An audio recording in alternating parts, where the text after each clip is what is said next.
Você já se perguntou como pessoas com ferramentas primitivas conseguiram cortar granito? Esses blocos de pedra pesam centenas de toneladas, mas são encaixados tão perfeitamente que nenhuma lâmina de faca consegue passar entre eles. Estranho, não é? Os livros de história afirmam que os construtores antigos tinham apenas cinzéis de cobre e cordas de fibra, mas quando vemos marcas de perfuração que não podem ser repetidas, nem mesmo por brocas de diamante modernas, fica difícil acreditar na versão oficial. Será mesmo apenas coincidência que tecnologias similares sejam encontradas no Peru, Egito e Japão? Embora essas civilizações estivessem separadas por milhares de quilômetros e milhares de anos, hoje vamos fazer uma jornada pelos 6 lugares mais misteriosos do planeta. Arqueólogos discutem sobre esses objetos há décadas, mas hoje vamos tentar separar o miticismo dos fatos reais. E pare-se, porque o que você vai descobrir nos próximos minutos pode derrubar completamente suas ideias sobre o passado da humanidade. Nossa primeira parada é a ilha de Java, na Indonésia. Durante séculos, os moradores locais vinham à montanha Gunung Padang para rezar aos espíritos de seus ancestrais, considerando este lugar apenas uma colina sagrada, no topo da qual havia pedras antigas. Tudo mudou em 2010, quando os geólogos chegaram aqui, não para rezar, mas para trabalhar. Eles começaram a escanear o solo com georradares, esperando estudar a atividade sísmica da região, mas os aparelhos mostraram algo chocante. A montanha, em comum, era na verdade uma gigantesca estrutura feita pelo homem. Quando os cientistas conduziram uma análise de radiocarbono dos materiais orgânicos, encontraram entre as pedras a uma profundidade de 30 metros. O resultado os forçou a verificar novamente o equipamento. O teste mostrou uma idade de aproximadamente 20 mil anos. Para você entender a escala, esses são os tempos do período glacial profundo, quando mamutes ainda vagavam na Terra, e faltavam ainda 15 mil anos para a construção das pirâmides egípcias. Essa notícia instantaneamente explodiu a internet, porque quebra toda a imagem familiar do mundo. De acordo com a ciência oficial, pessoas há 20 mil anos eram simples caçadores e coletores, que viviam em cavernas e cabanas.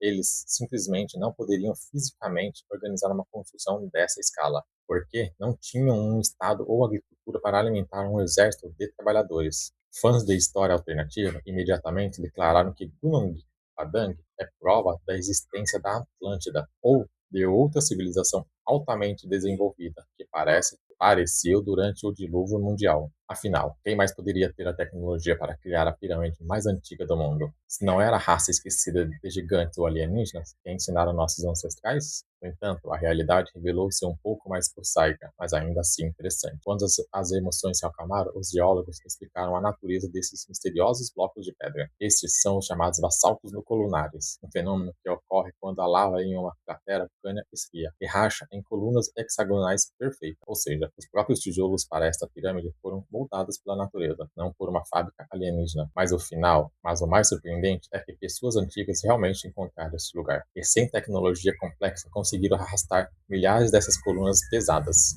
para reforçar as encostas e criar terraços. Isto não é uma construção do zero, mas uma grandiosa melhoria da paisagem natural. O principal mistério aqui não está nos lasers, mas na sociologia. Como tribos de caçadores conseguiram se unir e trabalhar juntas por séculos em prol de um objetivo? Sem reis e supervisores? Na Indonésia, as pessoas usaram o que a natureza lhes deu, simplesmente movendo pedras prontas. Mas o que está na Índia já não pode ser explicado pela natureza, porque lá os construtores não construíram a montanha, mas metodicamente a destruíram para criar uma obra-prima que não pode ser repetida. Bem-vindo ao estado de Maharashtra, ao templo de Kailasanath. Quando você vê essa estrutura pela primeira vez, seu cérebro se recusa a entender como foi feito. Normalmente, um edifício é construído de baixo para cima, primeiro a fundação, depois as paredes e o teto. Mas aqui tudo é ao contrário. Esse templo, com 9 andares de altura, não é construído com blocos. Ele é inteiramente esculpido de uma gigantesca rocha única, de cima para baixo. Imagine um escultor que pega uma pedra e corta tudo que é desnecessária para obter uma estátua. E agora, imagine que essa estátua é um enorme complexo com colunas, salões, estátuas de elefantes e as talhas mais difíceis, onde cada detalhe é parte de um monólito. Para criar esse milagre, os trabalhadores tiveram que extrair e remover 200 mil toneladas de rocha vulcânica da pedreira. Se você carregasse essa pedra em caminhões, a fila se estenderia por 40 quilômetros. E o mais surpreendente é que os arquitetos não tinham direito a errar. Se o pedreiro acidentalmente cortasse um pedaço do nariz da estátua de um elefante, não poderia ser colado de volta ou substituído por um bloco. O templo inteiro estaria arruinado para sempre. Placas oficiais afirmam que o templo foi construído em apenas 18 anos, no século VIII depois de Cristo. E é aqui que começa a matemática, que deixa os pesquisadores loucos. Se você dividir 200 mil toneladas por 18 anos, resulta que os trabalhadores tinham que extrair e transportar 30 toneladas de pedra todos os dias, sem fins de semana, sem feriados, na chuva e no calor. E isso sem contar o tempo para planejamento e escultura fina. Muitos têm certeza de que é impossível fazer isso com uma picareta e um martelo. Há uma teoria popular na internet de que os antigos indianos usaram tecnologias que perdemos, desde máquinas gigantes, cujos rastros supostamente são visíveis nas paredes, até som direcionado capaz de amolecer pedra, ou até lasers deixados por visitantes alienígenas. Afinal, como explicar tal velocidade e precisão se até hoje a criação de tal monumento seria um pesadelo de engenharia? No entanto, a solução não está em tecnologias alienígenas, mas na organização genial do trabalho. Engenheiros explicaram que o segredo da velocidade estava no método de escavação vertical. Os trabalhadores não precisavam erguer pedras pesadas para cima, como na construção de pirâmides. A gravidade trabalhava a favor deles. Os fragmentos eram simplesmente jogados para baixo. Quando as ferramentas, os mestres antigos usavam cunhas de aço. Eles perfuravam uma série de buracos na rocha, inseriam cunhas de madeira seca e as molhavam. A madeira inchava e com força monstruosa rasgava a pedra ao longo da linha. Mas o principal recurso que os reis antigos tinham eram pessoas. Milhares de pedreiros trabalhavam dia e noite, transformando a rocha em obra de arte. Kailas é um monumento não a tecnologias esquecidas, mas a perseverança e disciplina humanas, que às vezes são mais poderosas que qualquer laser. Este templo esteve no centro das atenções por séculos, impressionando peregrinos, mas a próxima estrutura ficou escondida dos olhos da humanidade sob águas profundas, até ser acidentalmente notada por um mergulhador solitário que estava apenas procurando tubarões. Vamos para o Japão, para o ponto mais ocidental do país. A ilha de Yonaguni. Em 1986, o instrutor de mergulho Kihachiro Arataki mergulhou nessas águas para encontrar um novo local para observar tubarões-martelo. Mas em vez de peixes, ele viu algo no fundo que prendeu sua respiração. Diante dele estava uma enorme estrutura de pedra, semelhante a uma pirâmide em degrau ou uma fortaleza. Arataki viu terraços perfeitamente nivelados, cantos retos que pareciam degraus feitos pelo homem, e até formações estranhas que pareciam uma estrada circundando o monumento. O tamanho do objeto é impressionante. Ele se estendeu por 150 metros de comprimento e 40 metros de largura. Quando a notícia da descoberta chegou ao continente, o mundo começou a falar sobre a Atlântica japonesa. O problema é que essa cidade está debaixo d'água. O nível do oceano nesta área estava tão baixo apenas durante o último período glacial, há cerca de 10 mil anos. Se esta é realmente uma cidade feita pelo homem, então ela é 5 mil anos mais antiga que as pirâmides egípcias e as cidades sul-americanas. Apoiadores da teoria da pré-civilização afirmam que esses são os restos do lendário continente Mu, o análogo pacífico da Atlântida. Eles apontam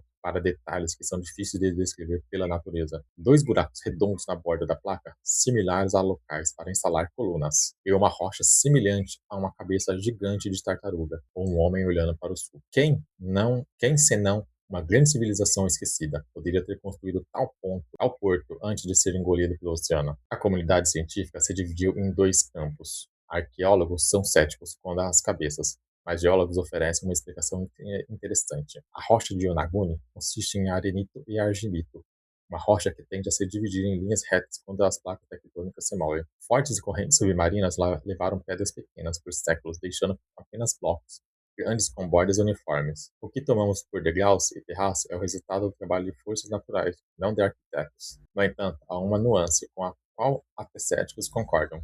Provavelmente a natureza criou a base, o rascunho, e os povos antigos que viveram aqui antes da inundação finalizaram. Eles poderiam usar plataformas naturais, como uma pedreira ou um santuário, aparando cantos e cortando passagens. Então, a verdade provavelmente está em algum lugar no meio. Esta é uma obra-prima criada em coautoria entre natureza e o homem. A água pode guardar segredos, mas às vezes a terra os esconde ainda mais confiavelmente. Na Turquia, um fazendeiro queria apenas fazer reformas em seu porão e encontrou uma entrada para um verdadeiro refúgio onde milhares de pessoas se esconderam por séculos. Imagine que você está fazendo reformas em sua casa. Você derruba uma parede velha no porão e, de repente, descobre um túnel escuro que não leva a lugar nenhum. Foi isso que aconteceu em 1963 com um morador comum da região turca de Capadócia. Ele não suspeitava que atrás da sua parede não havia apenas um porão, mas uma entrada para uma das maiores cidades subterrâneas do mundo, Derinkuyu. Quando arqueólogos chegaram ao local e começaram as escavações, ficaram chocados com a escala.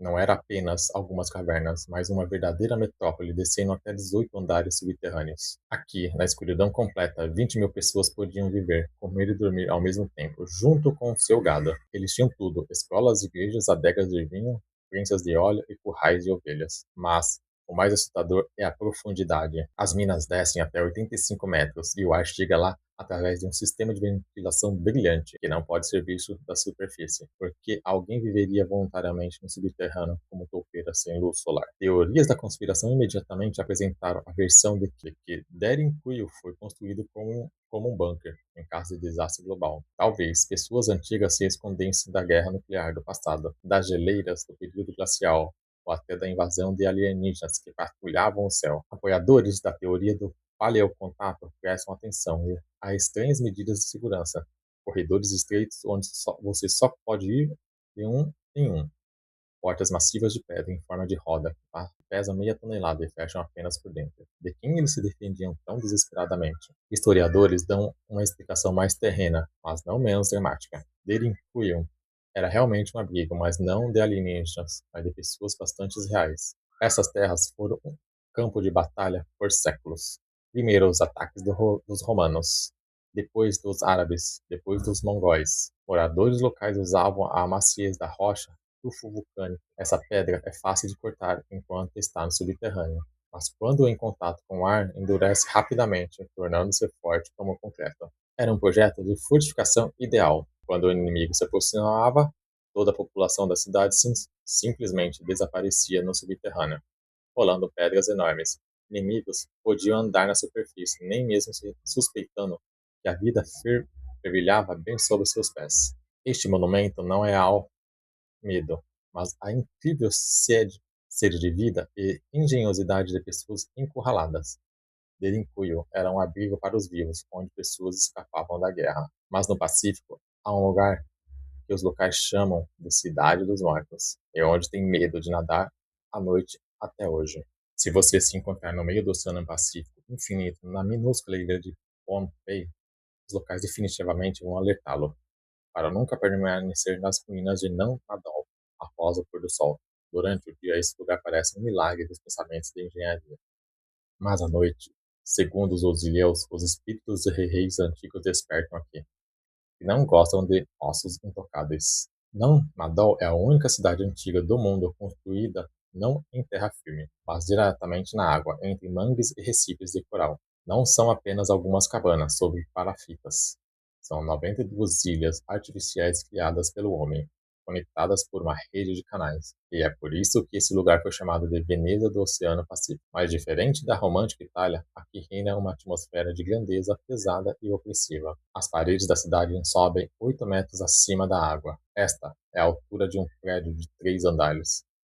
Elas são feitas de milhares de troncos de basalto negro. Cada uma dessas colunas de pedra pesa de 5 a 50 toneladas. Se você somar todas as pedras usadas na construção de Namadol, você obtém uma cifra de 750 mil toneladas. Para você entender a escala da loucura, isso é comparável ao volume de pedra da Grande Pirâmide de Quéops. Mas a pirâmide foi construída por todo o Egito Antigo, com sua população de milhões e economia desenvolvida. Enquanto isso, segundo antropólogos, apenas dos 25 mil pessoas viviam em Pompei naquela época. Eles não tinham metal, nem rodas, nem maquinário complexo. No entanto, de alguma forma, conseguiram mover esses blocos colossais de pedra do outro lado da ilha, transportá-los através da selva e pântanos lodosos, então colocá-los na água com precisão perfeita. Locais ainda acreditam que este lugar é mal amaldiçoado, e tem razão para pensar assim. Em 1907, o governador alemão Victor Berg, que governava a ilha, decidiu desafiar as lendas. Apesar dos pedidos dos locais, ele escavou uma das tumbas dos governantes antigos, no centro de Namadol. Berg triunfou, encontrando dentro ossos de gigantes, que eram muito maiores que pessoas comuns. Mas seu triunfo não durou muito. Na manhã seguinte, o governador morreu subitamente, em terrível agonia, e os médicos não conseguiram determinar a causa da morte. Os locais disseram então, e dizem agora, que ele perturbou o descanso dos Saudeleurs. O mistério da construção de Não-Madol deixa pesquisadores loucos há décadas. Como você pode arrastar uma coluna de pedra de 50 toneladas através da selva? Onde não há estradas, as rodas ficariam presas na lama instantaneamente. Arrastá-la com rodos ou com rolos? A ficção seria tão forte que precisaria de milhares de pessoas que simplesmente não existiam na ilha. É por isso que a versão mais popular entre os locais e amantes do místico se tornou magia. Lendas dizem que a cidade foi construída por dois irmãos gêmeos, Alossopa e Alos, que chegaram do mar. Dizem que eram feiticeiros poderosos, capazes de controlar a gravitação. Eles sentavam na praia e tocavam instrumentos mágicos. E sob esses sonhos, enormes blocos de basalto se levantavam no ar sozinhos e voavam para seus lugares como pássaros. Apoiadores da teoria do paleocontato vão ainda mais longe. Eles apontam para estranhas anomalias magnéticas, que são frequentemente registradas na área de Nanmadol. A bússola aqui às vezes enlouquece e a eletrônica falha. Teoristas da conspiração acreditam que colunas de basalto não são apenas material de construção, mas elementos de uma usina gigante ou antena, deixada por alienígenas. Afinal da, afinal da altura do voo de um pássaro, o planejamento da cidade realmente se assemelha ao microchip mais complexo, onde os canais servem como condutores. Talvez seja por isso que Victor Berg morreu. Ele simplesmente ficou sob a influência de radiação residual, ou radiação desconhecida. Cientistas, é claro, não acreditam em levitação, mas até eles admitem que os engenheiros de Não-Madol eram gênios da logística. A solução para o mistério de transporte de pedras veio arqueólogo, quando arqueólogos decidiram não adivinhar, mas experimentar. Eles perceberam que era estúpido arrastar pedras pela terra. Os ilhéus usaram o oceano. Colunas de basalto eram suspensas sobre grandes placas de bambu e madeira. Na água, a pedra se torna um pouco mais leve, e a força de elevação das placas não permitia que afundasse. Mas como levantar 50 toneladas a uma altura de 8 metros sem guindaste? Aqui foi usado o método do plano inclinado. Os construtores colocavam os troncos cruzados, como ao construir cabanas de madeira, só que de pedra. Eles usavam troncos de palmeira como alavancas, gradualmente elevando a estrutura camada por camada. Mas a descoberta mais interessante não é sobre a tecnologia, mas as razões da construção. Por que fazer tanto esforço? A resposta foi assustadora da mente cínica. Naumador foi construído pela dinastia Saudeler, não como um templo e não como uma fortaleza. Era uma gaiola dourada. O imperador ordenou que todos os líderes locais e suas famílias se mudassem para essa cidade de pedra. Parece uma honra, mas a verdade era controle. Não havia fonte de água doce nas ilhas artificiais, nem como cultivar alimentos. Tudo deu um pouco a um gole de água. Tinha que ser trazido de barco do continente. Os líderes eram completamente dependentes do imperador. Se alguém quisesse se rebelar, era simplesmente bloqueado do fornecimento de alimentos. Nanmadol é o primeiro campo de concentração da elite da história, onde a arquitetura serviu como ferramenta de tirania absoluta. Os engenheiros de Nanmadol usaram astúcia para subjugar as pessoas, mas os criadores do próximo projeto tinham a tecnologia de processamento de matéria que deixará até especialistas modernos com equipamentos a laser perplexos.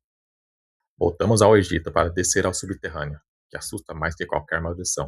Todo mundo conhece as pirâmides de Gizé e a Esfinge, mas o verdadeiro mistério do Egito está escondido não sob o sol escaldante, mas nas profundezas do subterrâneo, em um lugar chamado Serapeum em Saqqara. A história de sua descoberta é digna de um filme de Hollywood.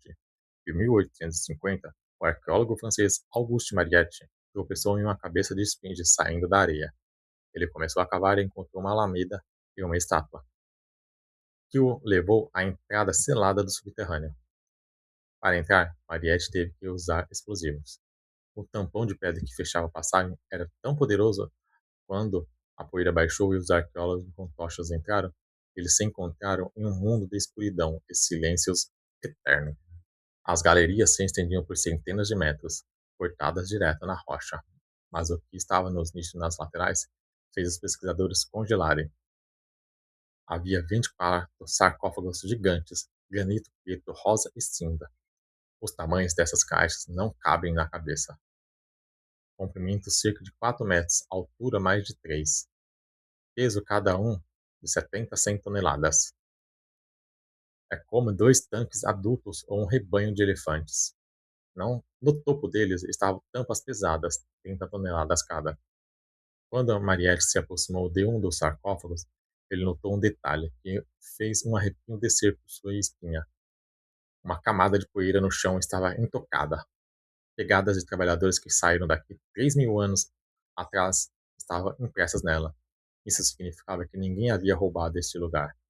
Os sarcófagos estavam selados. Arqueólogos tinham certeza de que dentro havia múmias de touros, ápices sagrados, adornados com ouro e joias. Mas quando, com esforços incríveis, a tampa foi movida, havia vazio absoluto dentro. Vácuo. Sem ossos, sem ouro, sem pedra. Apenas pedra preta perfeitamente polida. Foi este fato, o vazio dentro dos contêineres mais complexos da antiguidade, que deu origem a dezenas de teorias. Por que criar um cofre pesando 100 toneladas se nada é armazenado dentro dele? E aqui chegamos à qualidade do processamento, que não pode ser explicada com cinzel e martelo. O engenheiro Christopher Dunn, que estudou o Serapeum, encostou, encostou um esquadro de precisão na parede do sarcófago. Ele não viu uma lacuna. A superfície era perfeitamente lisa. O erro era uma fração de um fio de cabelo humano. Além disso, os cantos internos eram perfeitamente 90 graus. Tente imaginar. Um pedreiro precisa subir dentro de uma caixa de granito e polir a pedra mais dura no escuro, à luz de uma lamparina a óleo, para obter precisão óptica. Um movimento errado e a superfície está arruinada. Fãs de histórias alternativas têm certeza de que o Serapeum é um objeto técnico. Os sarcófagos são feitos de granito, que contém muito quartzo. Quartzo, quando comprimido, pode gerar eletricidade. A teoria afirma que essas caixas poderiam ser parte de uma bateria gigante, ou até mesmo um dispositivo de teletransporte. Outros os consideram abrigos para preservar xenófobos da radiação, porque granito grosso é uma ótima blindagem. Ou talvez as criaturas que foram armazenadas lá simplesmente se teletransportaram ou acenderam, deixando as cápsulas vazias? Egiptólogos, é claro, rejeitaram versões sobre teleportes. Eles apontam para inscrições encontradas em alguns sarcófagos. São hieroglifos grosseiramente arranhados, que contrastam fortemente com o polimento perfeito da própria pedra. Cientistas acreditam que os sarcófagos foram feitos por mestres do Antigo Reino, que possuíam tecnologias esquecidas, e após milênios foram encontradas por descendentes mais primitivos, que tentaram usá-lo para seus cultos, assinando grosseiramente: aqui jaz o touro. Quanto à tecnologia, a ciência oferece uma versão usando serras de cobre e um abrasivo de coringa ou areia de quartzo. Experimentos mostram que cobre pode realmente serrar granito, se você despejar toneladas de areia sobre ele, mas a verdade de tal serragem é de vários milímetros por hora. Para criar um sarcófago assim manualmente, levaria décadas de trabalho contínuo e toda uma corporação de artesãos. Mas a principal questão, para a qual a ciência ainda não tem resposta clara, é a logística. Os túneis de Serapeum são estreitos, duas pessoas mal cabem lá. Como arrastaram blocos de 100 toneladas lá? Como os como os viraram nos corredores estreitos, e mais importante, como baixaram os sarcófagos nos nichos que estão abaixo do nível do piso, e os cobriram cuidadosamente com tampas de 30 toneladas, sem hidráulica. A lacuna entre a parede do nicho e o sarcófago, às vezes, é de apenas 40 centímetros. Simplesmente não há lugar para colocar alavancas ou pessoas. Serapeum permanece talvez o artefato mais inconveniente para historiadores, porque aqui vemos um resultado que, mesmo com nossos guindastes e máquinas, seria incrivelmente difícil repetir. Hoje fizemos uma jornada incrível. Vimos uma pirâmide mais antiga que a própria história, descemos 18 andares subterrâneos na Turquia e tentamos entender a lógica dos construtores que moveram montanhas na Índia e no Egito. Esses objetos estão espalhados por diferentes continentes, mas mas são unidos por uma coisa: eles desafiam nossa compreensão do possível. É fácil atribuir tudo a alienígenas ou magia. É muito mais difícil, mas é mais importante reconhecer outro fato: pessoas antigas não eram primitivas. Sim, eles não tinham iPhones, laser e internet, mas tinham o que nos falta hoje: tempo, paciência e um grande objetivo, pelo qual estavam prontos para trabalhar por gerações. Olhando para esses mega, olhando para esses megalitos, entendemos que a humanidade é capaz de coisas incríveis. Talvez não tenhamos perdido a tecnologia do passado. Talvez apenas esquecemos do que uma pessoa é capaz. Quando é guiada pela fé, não por algoritmos. E quem sabe o que nossos descendentes vão desenterrar daqui a 10 mil anos no lugar de nossas cidades. Eles também vão admirar nossas conquistas, ou vão considerá-las um mistério que não pode ser explicado? Escreva nos comentários qual dessas estruturas impressionou você mais. E não se esqueça de se inscrever, porque a história contém muitos segredos que temos que revelar. Até a próxima!